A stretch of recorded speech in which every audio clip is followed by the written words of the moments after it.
We have a system for academics, and we trust it. When students are struggling in reading, we don't panic. We intervene. We tutor, we reteach, we adjust instruction, we create small groups, we provide scaffolds, we give time, we give support. We understand that academic struggle is not a character flaw. It's a signal. A signal that says this student needs something different from what they're currently getting. But when it comes to behavior, we don't always think the same way. We respond quickly to disruption. We respond to urgency. We respond when learning is interrupted loudly.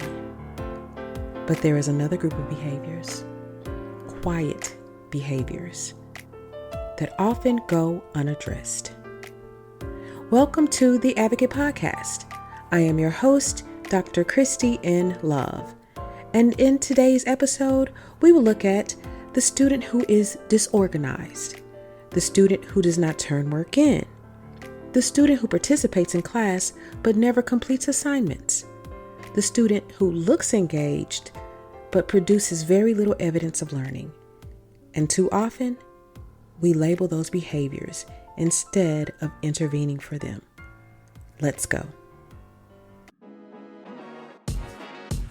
Dr. Kristi N. Love is an experienced educator and advocate dedicated to empowering students and families to ensure children receive a high-quality education. She specializes in culturally responsive teaching, restorative practices, and social-emotional learning, helping schools create supportive and inclusive environments. Through the Advocate Podcast, she amplifies voices, challenges inequitable systems, and keeps children at the center of every conversation. Schools are very good at responding to what we can see.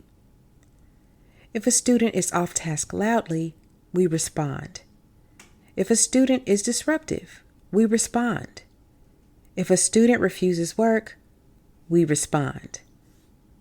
But there is a quieter category of struggle that does not trigger urgency. And because it's not urgent, it becomes invisible. The student who doesn't submit assignments, forgets materials constantly, the student who starts work but never finishes, avoids extended tasks, the student who struggles to organize thinking, participates verbally but not in writing. These students are often described in familiar ways. They're capable, they're just not applying themselves.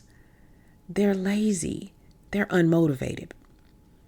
But those labels are often conclusions, not explanations. Because capability is not the issue. The issue is often execution, structure, executive functioning, consistency, and support systems. And most importantly, lack of explicit instruction in how to manage those demands.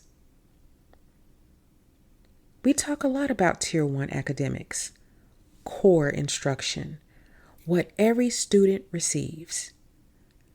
But we rarely talk about Tier 1 behavior instruction in the same intentional way. We assume students already know how to organize materials.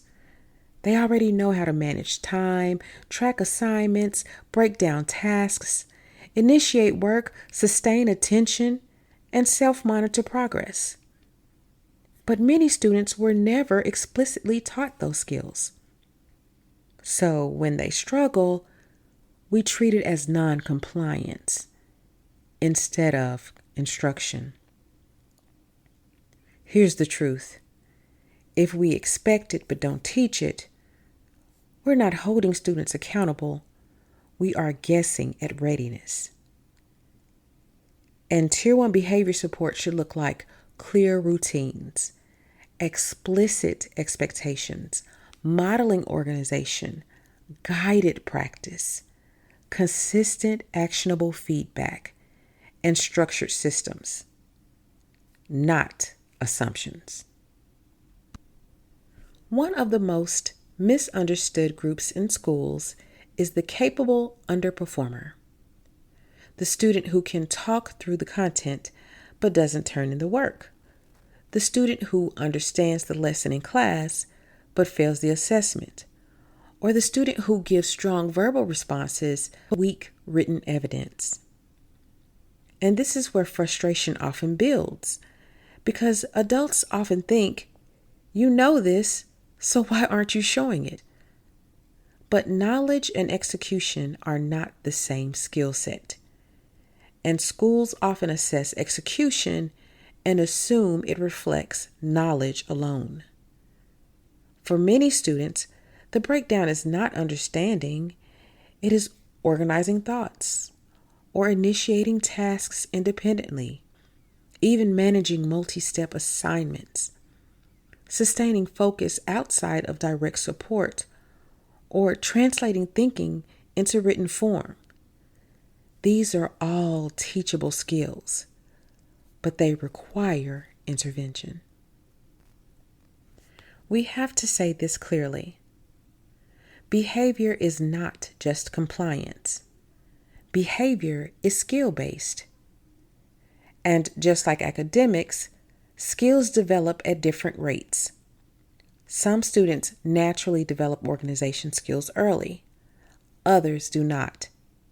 Some students have strong executive functioning supports at home. Others do not. Some students need direct instruction in how to function in structured environments. Others do not.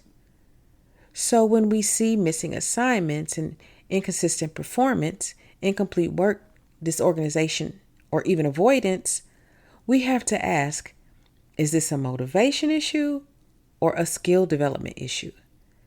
Because intervention changes depending on the answer. If we applied a true tiered model to behavior, it would mirror academics. Tier 1 behavior support is universal. Every student receives it. Explicit routines, organizational systems, assignment tracking structures, modeled expectations, consistent feedback, and predictable classroom systems. Tier 2 behavior support is targeted. Some students need it. Check-ins, guided planners, small group support for organization, scaffolds for task completion, structured accountability systems, and frequent feedback cycles. And then you have Tier 3 behavior support, which is intensive, and an even smaller amount of students need these. Individualized behavior plans, executive functioning intervention, wraparound support, coaching and self-management, collaboration with families and support staff, and highly structured environments. But here is the issue. We often only apply Tier 2 or Tier 3 when behavior is disruptive, not when it is quietly academic. Quiet struggle is easy to miss because it does not interrupt instruction. It does not demand attention. It does not create urgency in the room. But it does create long-term academic failure. Slowly, silently, consistently. And by the time we notice it, students may already believe, I'm just not good at school. When what they really needed was structure, skills, and consistent intervention earlier. Real behavior intervention is not punishment. It is instruction. It sounds like, let's break this assignment into steps together. Let me show you how to organize this. Let's track your work for the week. Let's build a system so you don't have to rely on memory alone. Let's practice how to start when something feels overwhelming. It is not lowering expectations, it's removing barriers. Because the goal is not compliance. The goal is access. Access to learning, access to success, access to showing what they actually know. We already believe in intervention. We already believe in support. We already believe in scaffolding for academics. So the question is not whether students need help. The question is, why do we limit that belief to academics only? Because when we expand intervention to behavior, we stop labeling students and we start teaching them. And we start seeing more of what they actually know.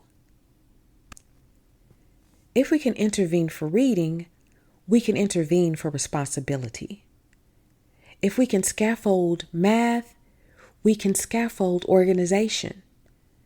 And if we believe all students can learn, then we also have to believe all students can learn how to succeed.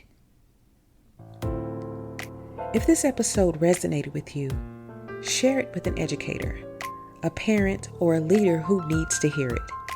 And start asking in your own space, where are we teaching behavior the way we teach academics? Because the answer changes everything. Thank you for joining the Advocate Podcast. I've been your host, Dr. Kristi N.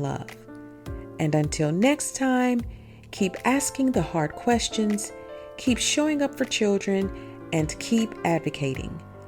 Because children deserve adults who won't stop fighting for them. Be blessed.